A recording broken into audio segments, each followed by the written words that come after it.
Terasa lapar lah pula. Kedai ni ramai orang tak tahu lagi. Norizan Cafe.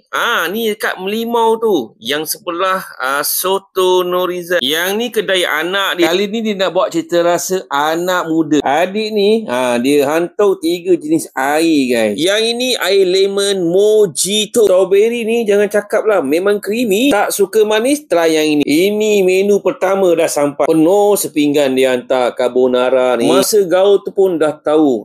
Carbonara pekat dengan creamy dia. Menu kedua, olio seafood. Banyak jenis jugalah seafood yang diletak kat situ. Tengok udang ni. Rasa dia ada pedas-pedas sikit. Menu ketiga, fish and cheese. Yang ini anak-anak mesti suka. Bila cicah dengan sos Tata ni, memang korang rasa nak datang lagi lah. Yang ini menu yang keempat, chicken chop. Penuh jugalah sepinggan. Lepas tu cicah dengan sos black pepper ni. Jangan cakap lah rasa dia. Menu kelima, lamb grill. Kalau datang kat Western tak try lamb grill, tak sah. Lamb grill ni ada 2 saiz. Yang saya order ni jenis small. Kalau korang rasa tak cukup, korang boleh order yang large lah.